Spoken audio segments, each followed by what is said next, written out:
জীবনে তিনটি বিষয় আছে, তিনটি বস্তু আছে, তারা যেন আপনাকে কখনো বশে না করে নিতে পারে। প্রথম হলো ধন। ধন যতক্ষণ আপনি ব্যবহার করতে থাকেন, যতক্ষণ তা আপনার কাজে আসছে, ততক্ষণ ঠিক আছে, এই ধন আপনার কাছে অমৃত। কিন্তু যখন এই ধন আপনাকে ব্যবহার করতে শুরু করে, বুঝে যাবেন যে আপনার পতনের সময় শুরু হয়েছে। দ্বিতীয় বিষয়, ফেলে আসা অতীত। যাই করুন, আপনি অতীত পাল্টাতে পারবেন না, আর এই সত্যিটা আপনিও জানেন। কিন্তু তাও এর বশবর্তী আমরা হয়ে পড়ি, আর যখন তাই হয়, তখন এই সংসারে আমরা যেখানেই যাই না কেন, যত বড়ই সুখ লাভ করি না কেন, সেই সব আমাদের কাছে তিক্ত বলে মনে হয়। তৃতীয় বিষয়, আপনার আশেপাশের মানুষ ভিন্ন ভিন্ন ধরনের মানুষ হয়, যাদের চিন্তা ভাবনা এবং দৃষ্টিভঙ্গি ভিন্ন ভিন্ন প্রকারের। যদি এদের বশবর্তী আপনি হয়ে পড়েন, তাহলে কেউ বলবে এটা করো, এটা ভালো। কেউ বলবে এটা করো না, ওটা করো, ওটা ভালো কাজ। কেউ বলবে এই দুটোই করো না, অন্য কিছু করো। এই কথাগুলিতে আপনি এতটাই জড়িয়ে পড়বেন যে আপনি লক্ষ্যভ্রষ্ট হয়ে পড়বেন। তাই এই তিন বিষয় থেকে সাবধানে থাকবেন। যদি কোনো কিছু বশ করতে হয়, তাহলে আপনাকে বশ করতে হবে আপনার আজকে, নিজের বর্তমানকে। এটা খুব প্রয়োজনীয়। এটা ভাববেন যে এই সময়ের সদ্ব্যবহার আমি কিভাবে করব, সময়কে শাসন কিভাবে করব, ওই কর্ম কিভাবে করব যাতে ভবিষ্যতে কখনো আমার আফসোস না হয়, বরং এই সংসার আমাকে নিয়ে গর্ব করবে, সেই কর্ম করুন। আর যখন আপনি এটা শিখে নেবেন, তখন আপনি নিজেই নিজেকে প্রকৃত অর্থে ভাগ্যশালী করে তুলবেন। আসুন আমার সাথে ভালোবেসে বলুন, রাধা রাধা। মানুষ যখন এই সংসারে প্রবেশ করে, অর্থাৎ জন্মগ্রহণ করে, তখন নিশ্চিন্তে থাকে, আনন্দে থাকে। কিন্তু যেই মাত্র তার মধ্যে বোধশক্তি আসে, তখন সে চিন্তা করতে শুরু করে। চিন্তা ভবিষ্যতের, সেই সমস্ত বিষয় নিয়ে চিন্তা করে যা ওর হাতে নেই। তারপর বড় হয়, বিবাহ সম্পন্ন হয়, গৃহস্থ জীবন যাপন করে, তারপর আবার চিন্তায় মগ্ন হয়ে যায়। ভাবে এই যে আমার পরিবার, আমি কি ঠিকমতো তার খেয়াল রাখতে পারছি? কাল যখন আমি এই সংসার থেকে চলে যাব, তখন আমার এই পরিবারের দেখাশোনা কে করবে? শেষ পর্যন্ত এই পরিবার তো আমারই উত্তরদায়িত্ব। যাক, আপনাকে একটা প্রশ্ন করি। এই সংসারে আসার পূর্বে আপনি কি এই প্রশ্ন করেছিলেন, এটা ভেবেছিলেন যে আমাকে ছাড়া এই সংসার কিভাবে চলবে? করেননি, তাই তো? তাই আপনার এটা নিয়ে দুশ্চিন্তা করার প্রয়োজন নেই যে আপনি যখন এই সংসার ত্যাগ করে চলে যাবেন তখন কি হবে। আপনি যখন ছিলেন না, তখনও এই সংসার চলছিল। আপনি যখন এই সংসার ত্যাগ করবেন, তখনও এই সংসার চলতে থাকবে। যদি কোনো বিষয়ের প্রভাব থাকে, তা হলো আপনার আজকের তথা বর্তমানের কর্ম। অর্থাৎ আজ আপনি কি করছেন, কার জন্য মঙ্গল করছেন, কাকে প্রেরণা দিচ্ছেন, কাকে সাহায্য করছেন, কোন উদাহরণ প্রস্তুত করছেন। আপনি এই সংসারে যে ছবি অঙ্কন করবেন, সংসার সেটাই মনে রাখবে। তাহলে শুধু সৎকর্ম করুন, মঙ্গল করতে থাকুন, আর আমার সাথে ভালোবেসে বলুন, রাধা রাধা। আমরা চাই বা না চাই, আমরা সবসময় নয় কোনো না কোনো লক্ষ্যের দিকে এগিয়ে চলেছি, বা কোনো না কোনো যুদ্ধ করেই চলেছি। যেমন যে যুদ্ধ মনের মধ্যে চলছে, সেগুলো হলো অন্তর্মনের যুদ্ধ। যেমন পরিবার প্রতিপালনের যুদ্ধ, কর্তব্য পালনের যুদ্ধ, কোনো প্রিয়জনকে না হারানোর যুদ্ধ। এসব যুদ্ধ মনের মধ্যে চলে, এবং সেদিক থেকে দেখতে গেলে আমরা হলাম এই সংসারের সব থেকে বড় যোদ্ধা, তাই না? কিন্তু এই সব যুদ্ধে যদি আপনি জয়ী হতে চান, তাহলে তিনটি বিষয় আপনাকে মাথায় রাখতে হবে। প্রথম হলো, সেই ব্যক্তি যিনি এই যুদ্ধে পরাজিত হয়েছেন, তাকে নিজের থেকে দূরে করে দেবেন না, বরং আপনি তার কাছে যান, তার সাথে কথা বলুন, কথাবার্তা চালান, আলোচনা করুন, তার থেকে পরামর্শ নিন এবং বুঝতে চেষ্টা করুন উনি কি ভুল করেছিলেন, এবং সেই ভুল নিজের জীবনে করবেন না। দ্বিতীয়, সেই ব্যক্তি অগ্রসর হয়ে চলেছেন। আসুন আমার সাথে ভালোবেসে বলুন, রাধা রাধা। মানুষের জীবন হলো তার যাত্রা, এবং প্রত্যেকের জীবনযাত্রার লক্ষ্য হলো আলাদা। এবার মনের মধ্যে এই প্রশ্ন জাগতেই পারে যে এই জীবনের লক্ষ্যটা গুরুত্বপূর্ণ নাকি যাত্রাটা। এবং এই ভাবনায় আমরা কোথাও না কোথাও সব থেকে গুরুত্বপূর্ণ বিষয়ে ভুলে যাই যে সব থেকে গুরুত্বপূর্ণ ব্যক্তিত্ব হলো আমাদের সাথী, আমাদের সহযাত্রী, যার সাথে আমরা এই যাত্রাপথ সুনিশ্চিত করি। এটা খুব গুরুত্বপূর্ণ। আপনি নিজেই দেখুন, মেঘ থেকে বৃষ্টি ঝরে পড়ে। তার লক্ষ্য হলো ধরিত্রী, তার যাত্রাপথ হলো সেই বায়ুমণ্ডল। কিন্তু ও কোন সাথী নির্বাচন করছে তার উপর কত কিছু নির্ভর করে। যদি সাথী হিসেবে ঝিনুককে খুঁজে পায় আর ওই ঝিনুকের ওপরে গিয়ে পড়ে, তাহলে মুক্তয়ে পরিণত হয়। তখন লক্ষ্য কি হয়ে থাকে? ঈশ্বরের আভূষণ। সেখানেই যদি এই জলের ফোঁটা কোনো সাপের সঙ্গ পায়, কোনো সাপের মুখে গিয়ে পড়ে, তাহলে তা পরিণত হয় বিষে। আর তখন লক্ষ্য কি হয়? কারোর প্রাণ হরণ করা। এই উদাহরণ স্থির করে যে আমাদের জীবনে সাথীর নির্বাচন হলো অত্যন্ত আবশ্যক এবং অত্যন্ত গুরুত্বপূর্ণ বিষয়। কারণ সাথীর প্রভাব শুধু যে আপনার পথে পড়বে তা নয়, আপনার লক্ষ্যের উপরও পড়বে। কখনো কখনো কেউ আপনার লক্ষ্য বদলে দেবে, কখনো উচিতভাবে, কখনো অনুচিতভাবে। সেটা আপনার নির্বাচনের উপর নির্ভর করছে। তাহলে একজন শ্রেষ্ঠ সাথী নির্বাচন করুন আর আমার সাথে ভালোবেসে বলুন, রাধা রাধা। মানুষ বর্তমানে নিজের জীবন অতিবাহিত করেন, কিন্তু তার জীবনে অতীতকাল এবং ভবিষ্যৎকাল এই দুটোরই সমান গুরুত্ব রয়েছে। অতীতকাল অতিবাহিত হয়ে গেছে এবং সেটা জীবিত থাকে আমাদের স্মৃতি হিসেবে, এবং ভবিষ্যৎ হলো সেটাই যেটা আমরা শুধুমাত্র কল্পনাই করতে পারি। এবার অতীতের কিছু স্মৃতি এমন থাকে যা আমাদের কাছে আনন্দময় হয় না, তা কটু হয়, দুঃখজনক হয়, যন্ত্রণাদায়ক হয়। আমরা যা কিছুই করি তা বদলে ফেলতে পারবো না, কিন্তু ভবিষ্যৎকাল সেটা আমরা রচনা অবশ্যই করতে পারি, যদি আজ আমরা শ্রেষ্ঠ কর্ম করি। যদি আজকের এই দিনটা আমরা আনন্দের সাথে অতিবাহিত করি, সুখের সাথে অতিবাহিত করি, এক একটা মুহূর্ত আমরা আনন্দ এবং ভালোবাসার সাথে অতিবাহিত করি, আপনার আজকের এই কর্ম আপনার ভবিষ্যৎ নির্ধারণ করবে। আজ আপনি যেভাবে জীবন কাটাবেন তা ভবিষ্যতে গিয়ে অতীতকালে পরিণত হবে। আর তখন আপনি এমন স্মৃতি খুঁজে পাবেন যেখানে আপনি প্রত্যেকটি মুহূর্ত প্রেম এবং আনন্দের সাথে অতিবাহিত করেছেন, এবং সেই স্মৃতি মধুর হবে। তাহলে আজ শ্রেষ্ঠ এবং উচিত কর্ম করুন। আপনি নিশ্চিত রূপে একটি উজ্জ্বল, শুদ্ধ, পবিত্র এবং আনন্দময় ভবিষ্যৎ লাভ করবেন। আসুন আমার সাথে ভালোবেসে বলুন, রাধা রাধা। প্রত্যেক মানুষ নিজের জীবনে হীরক তথা হিরে এবং দর্পণ এই দুই দেখেছেন। এই দুই হলো সাদা, এবং এরা দুজনেই আলোর প্রতিফলন ঘটায় এবং এরা দুজনেই উজ্জ্বল হয়ে ওঠে। আপনি হয়তো মনে মনে ভাবছেন যে এটা কি ধরনের তুলনা করছি। একটা হিরে তো রত্ন, তার মূল্য দর্পণের থেকে অনেক গুণ বেশি। কিন্তু হিরে থাকাতে দর্পণের মূল্য কিন্তু কোনো অংশে কমে যায় না, তাই না? মানুষ যখন হিরে নিজের হাতে নেয় তখন সবার আগে কি খোঁজে? দর্পণ, যাতে তার মধ্যে দিয়ে দেখে সে বুঝতে পারে যে সেই হিরে আদৌ তার শোভাবর্ধন করছে কিনা, তাকে ভালো দেখাচ্ছে কিনা, প্রসাধনের জন্য সেটা ব্যবহার করা ঠিক হবে কিনা। অর্থাৎ হীরের উপস্থিতিতে দর্পণের গুরুত্ব কম হলো না, দর্পণের কারণে হীরের মূল্য বোঝা গেল। আমাদের জীবনেও ঠিক এরকমই ঘটে।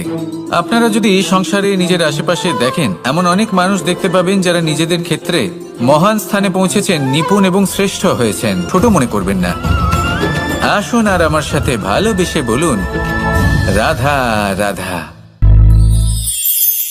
পাপ এবং পুণ্য এই দুই হলো সংসারের এমন দুই বিন্দু যাকে কেন্দ্র করে এই সংসারের চক্র ঘুরতে থাকে। আমরা যদি কোনো কর্ম বিচার করি, হয় পুণ্য নয় পাপের দৃষ্টিভঙ্গি দিয়ে, এটা হয় পুণ্য না হলে পাপ। কিন্তু এই পাপ এবং পুণ্য এই দুই নির্ভর করে প্রত্যেক মানুষের ওপর, তার চিন্তাধারা, তার পরিস্থিতির ওপর। ধরুন এমন একজন মানুষ যিনি অনেক দিন ধরে বনে পথ হারিয়েছেন, অনেক দিন হয়তো উনি কোনো খাবার খাননি। এবার এমন পরিস্থিতি চলে এসছে যে এবার যদি উনি খাবার না খান তাহলে হয়তো জীবিতই থাকবেন না। আর এমন অবস্থায় ওনার সামনে যদি কোনো প্রাণী আসে তাহলে তাকে শিকার করা, এটা কিন্তু তার কাছে পাপ নয়, এটা তো জীবিত থাকার একমাত্র উপায়। এটা তার কাছে পুণ্য সম। আর যদি আমি এমন একজন ব্যক্তির কথা বলি যিনি সরল, যিনি একটি সুখী, শান্ত, সুরক্ষিত জীবনযাপন করছেন, তার কাছে কিন্তু এটা পাপ। এইরকমই এই সংসারে ভিন্ন ভিন্ন পরিভাষা আছে পাপ এবং পুণ্যের। তার মধ্যে যদি আমি আপনাকে একটি সরল পরিভাষা দিই, সেটা হলো জীবনে যখনই কোনো কর্ম করবেন সেটা নিয়ে একটু ভেবে দেখুন যে এই যে কাজটা আমি করছি তার ফলে এই যে অন্য মানুষেরা আছেন এই সংসারে, তারা কি দুঃখ পাবেন? যদি তারা দুঃখ পান তাহলে সেটা পাপ। যদি আপনি এমন কোনো কর্ম করেন যার ফলে অন্যরা প্রসন্নতা লাভ করেন, তাদের মুখে হাসি ফুটে ওঠে, যদি তারা প্রেরিত হন, জীবনে সামনে এগোতে পারেন, তাদের বিকাশ হয়, তাহলে এটা হলো পুণ্য। তাই জীবনে সবসময় পুণ্য করতে থাকুন আর আমার সাথে ভালোবেসে বলুন রাধা রাধা। তালা অনেক পুরনো একটা আবিষ্কার।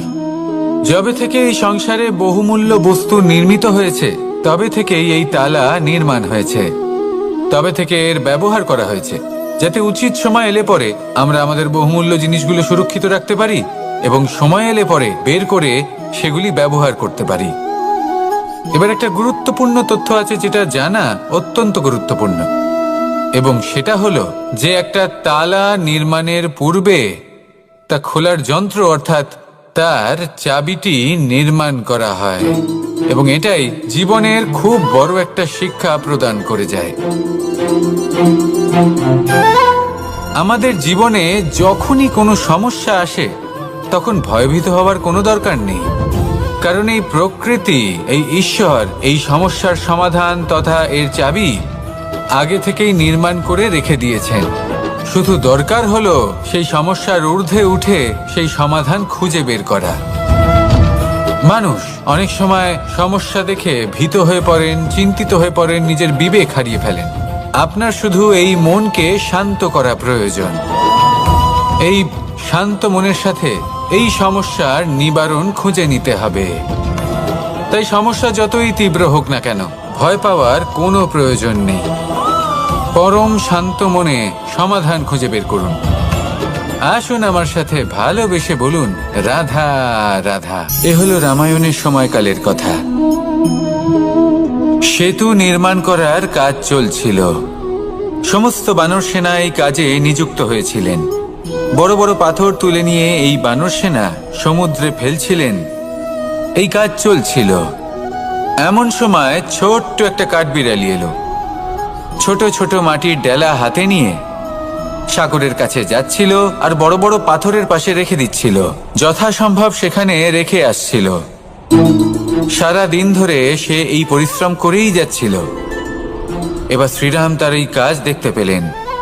সেই ছোট্ট কাঠবিড়ালিটিকে নিজের হাতে তুলে নিলেন এবং অত্যন্ত ভালোবেসে তার পিঠে হাত বুলিয়ে দিলেন। কথায় আছে যে কাঠবিড়ালির পিঠে যে দাগ আছে সেই 3টি দাগ এসেছে শ্রীরামচন্দ্রের 3 আঙুলের থেকে।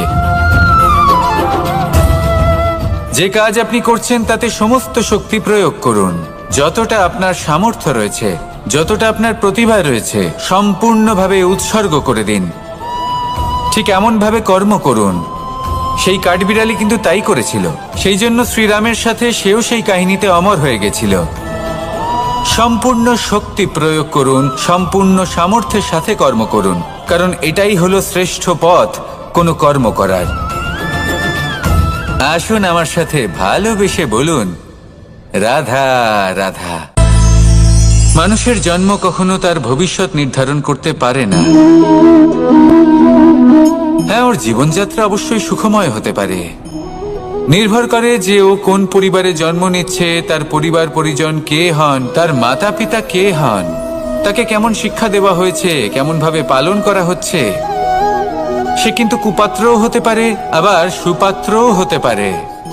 কিন্তু সে চলে যাওয়ার পর এই সংসার তাকে মনে রাখবে নাকি না, আর যদি মনেও রাখে তাহলে কিভাবে মনে রাখবে সেটা নির্ভর করছে তার কর্ম এবং তার নির্বাচনের উপর। ঠিক যেমন বর্ষার এই জলের ফোঁটা যখন মেঘ থেকে ঝরে পড়ে, তখন তার এই নির্বাচন হলো গুরুত্বপূর্ণ, কারণ তার নির্বাচন তার উপর নির্ভর করছে তার ভবিষ্যৎ কেমন হবে।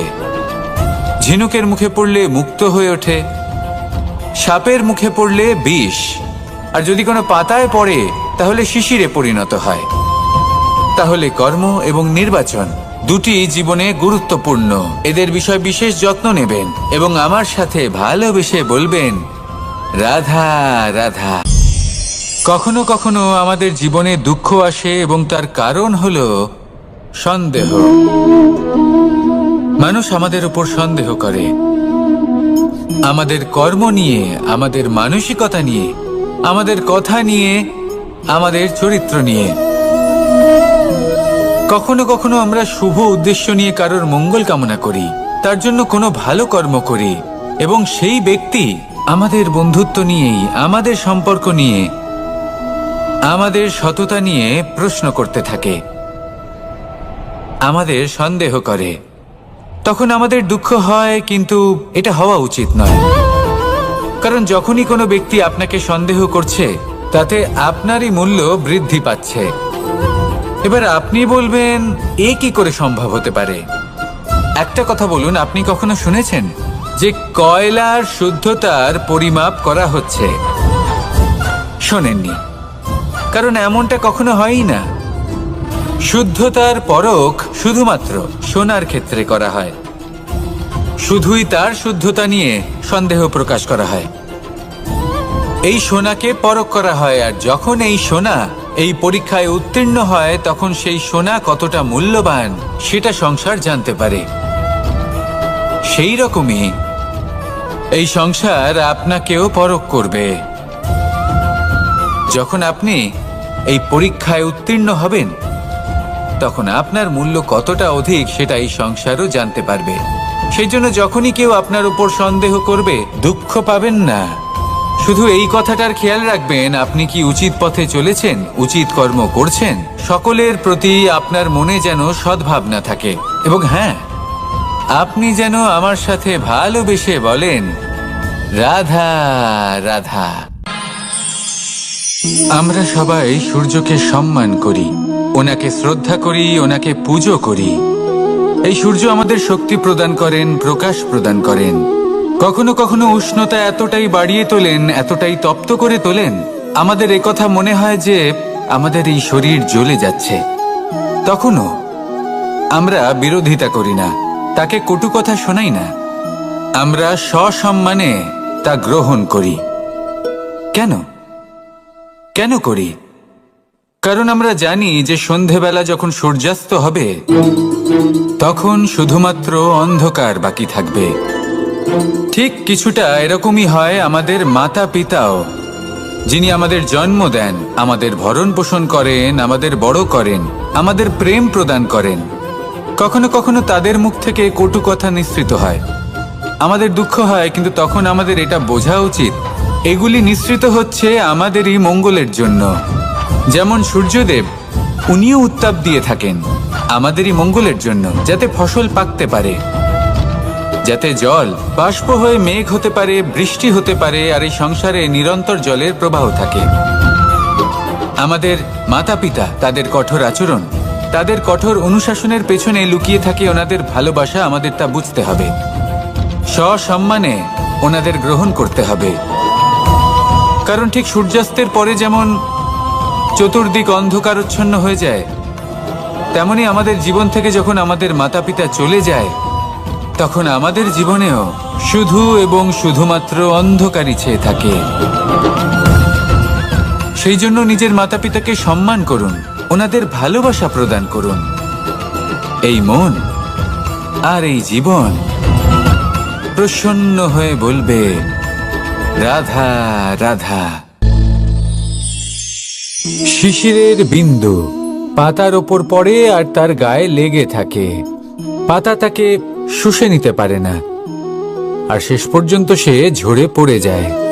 অন্যদিকে রয়েছে মেঘ এবং চাতক। এদের মধ্যে অনেক দূরত্ব থাকে। মেঘ থাকে আকাশে আর চাতক থাকে ধরিত্রীতে। কিন্তু যখন এই মেঘ থেকে বৃষ্টি ঝরে পড়ে, এই চাতক কিন্তু সেই জলই পান করে, নয়তো সে তৃষ্ণার্ত থেকে যায়। এবার অন্যদিকে দেখলাম শিশির বিন্দু আর পাতার এই সম্পর্ক। এরা খুব কাছাকাছি থাকে, ঘনিষ্ঠও থাকে।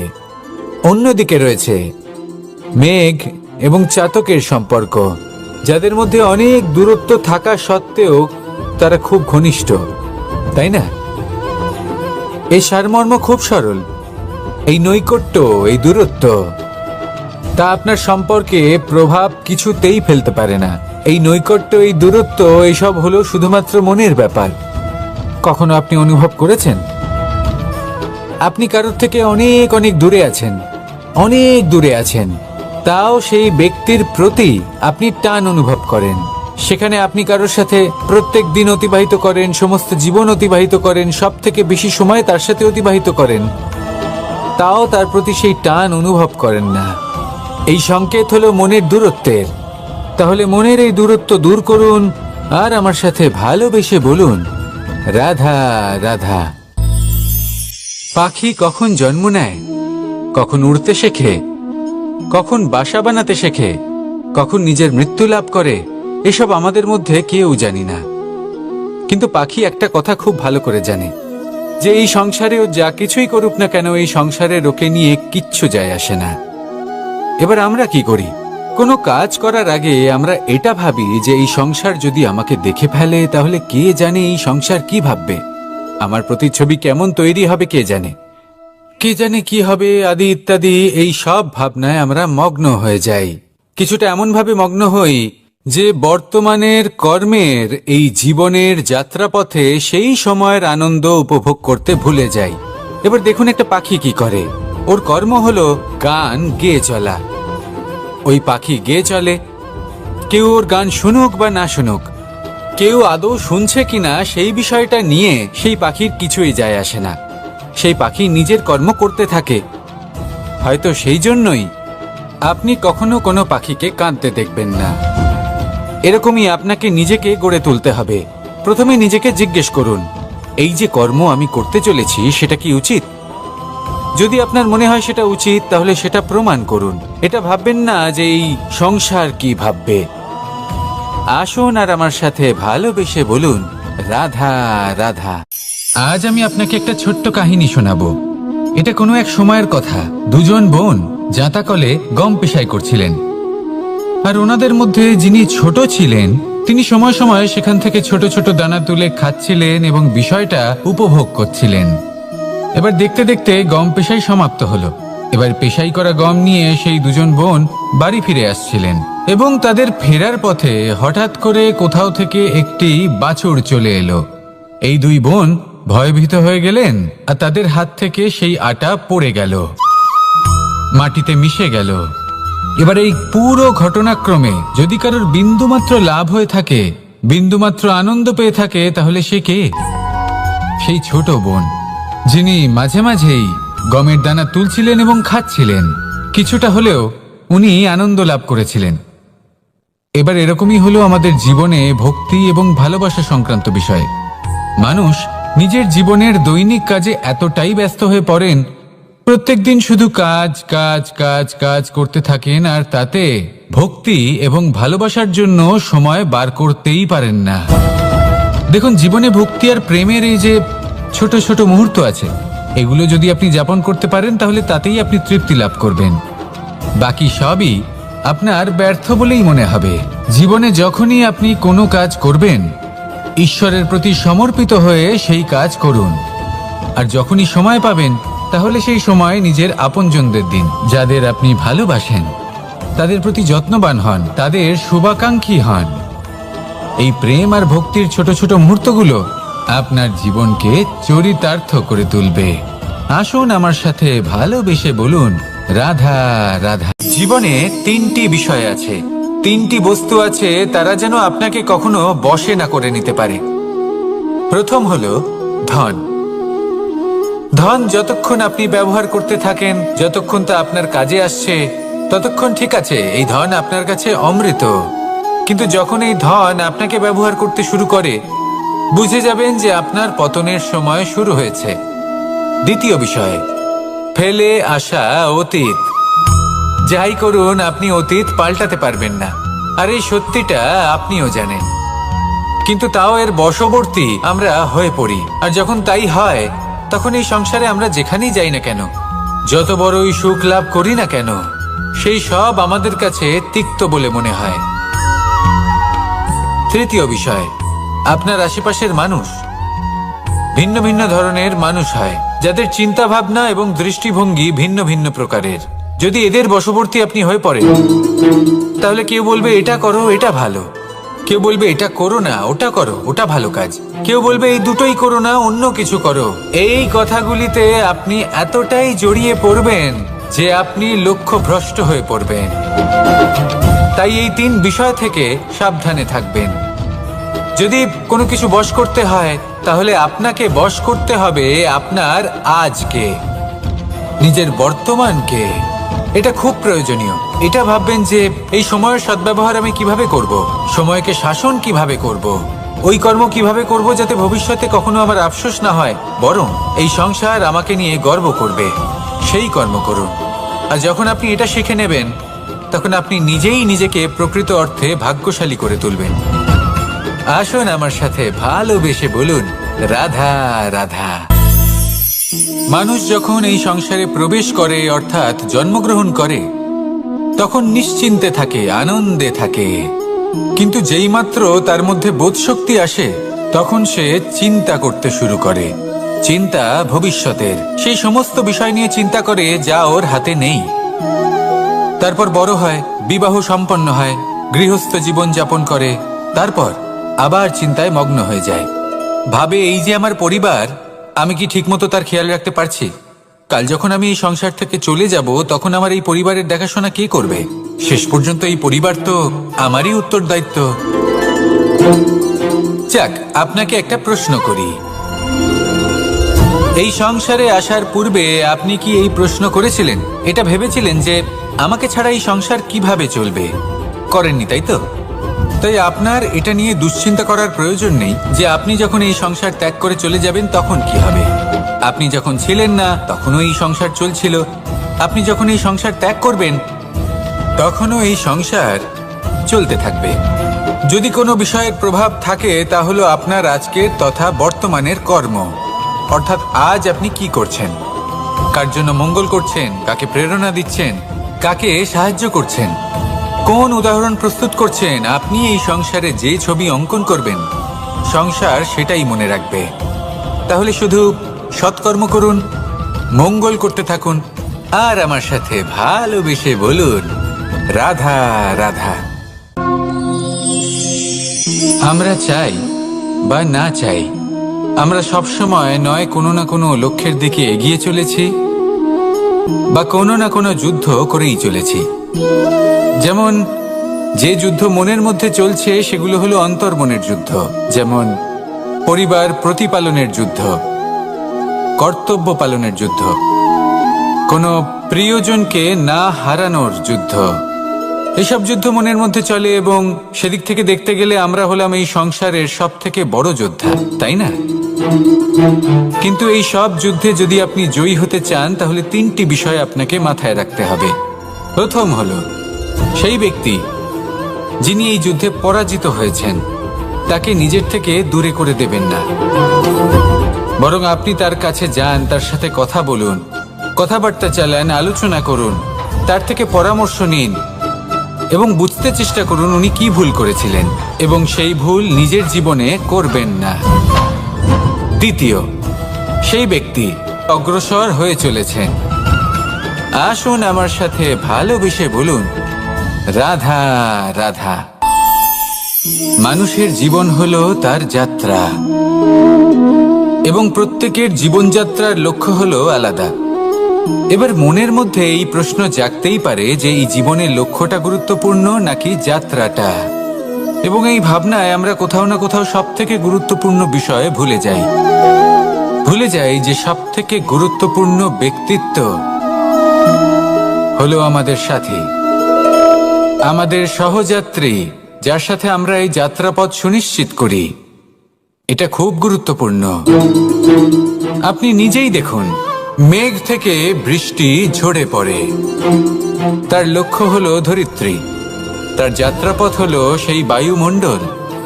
কিন্তু ও কোন সাথী নির্বাচন করছে তার উপর কত কিছু নির্ভর করে। যদি সাথী হিসেবে ঝিনুককে খুঁজে পায় আর ওই ঝিনুকের ওপরে গিয়ে পড়ে, তাহলে মুক্তয়ে পরিণত হয়। তখন লক্ষ্য কি হয়ে থাকে? ঈশ্বরের আভূষণ। সেখানেই যদি এই জলের ফোঁটা কোনো সাপের সঙ্গ পায়, কোনো সাপের মুখে গিয়ে পড়ে, তাহলে তা পরিণত হয় বিষে। আর তখন লক্ষ্য কি হয়? কারোর প্রাণ হরণ করা। এই উদাহরণ স্থির করে যে আমাদের জীবনে সাথীর নির্বাচন হলো অত্যন্ত আবশ্যক এবং অত্যন্ত গুরুত্বপূর্ণ বিষয়। কারণ সাথীর প্রভাব শুধু যে আপনার পথে পড়বে তা নয়, আপনার লক্ষ্যের ওপরও পড়বে। কখনো কখনো কেউ আপনার লক্ষ্য বদলে দেবে, কখনো উচিতভাবে, কখনো অনুচিতভাবে। সেটা আপনার নির্বাচনের উপর নির্ভর করছে। তাহলে একজন শ্রেষ্ঠ সাথী নির্বাচন করুন আর আমার সাথে ভালোবেসে বলুন, রাধা রাধা। মানুষ বর্তমানে নিজের জীবন অতিবাহিত করেন, কিন্তু তার জীবনে অতীতকাল এবং ভবিষ্যৎকাল এই দুটোরই সমান গুরুত্ব রয়েছে। অতীতকাল অতিবাহিত হয়ে গেছে এবং সেটা জীবিত থাকে আমাদের স্মৃতি হিসেবে, এবং ভবিষ্যৎ হলো সেটাই যেটা আমরা শুধুমাত্র কল্পনাই করতে পারি। এবার অতীতের কিছু স্মৃতি এমন থাকে যা আমাদের কাছে আনন্দময় হয় না, তা কটু হয়, দুঃখজনক হয়, যন্ত্রণাদায়ক হয়। আমরা যা কিছুই করি তা বদলে ফেলতে পারবো না, কিন্তু ভবিষ্যৎকাল সেটা আমরা রচনা অবশ্যই করতে পারি, যদি আজ আমরা শ্রেষ্ঠ কর্ম করি। যদি আজকের এই দিনটা আমরা আনন্দের সাথে অতিবাহিত করি, সুখের সাথে অতিবাহিত করি, এক একটা মুহূর্ত আমরা আনন্দ এবং ভালোবাসার সাথে অতিবাহিত করি, আপনার আজকের এই কর্ম আপনার ভবিষ্যৎ নির্ধারণ করবে।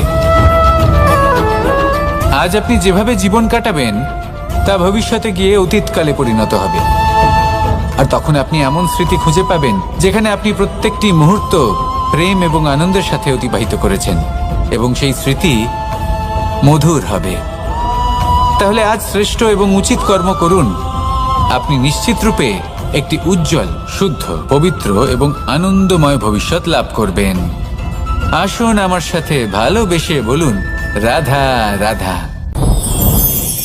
প্রত্যেক মানুষ নিজের জীবনে হীরক তথা হিরে এবং দর্পণ এই দুই দেখেছেন। এই দুই হলো সাদা এবং এরা দুজনেই আলোর প্রতিফলন ঘটায় এবং এরা দুজনেই উজ্জ্বল হয়ে ওঠে। আপনি হয়তো মনে মনে ভাবছেন যে এটা কি ধরনের তুলনা করছি। একটা হিরে তো রত্ন, তার মূল্য দর্পণের থেকে অনেক গুণ বেশি।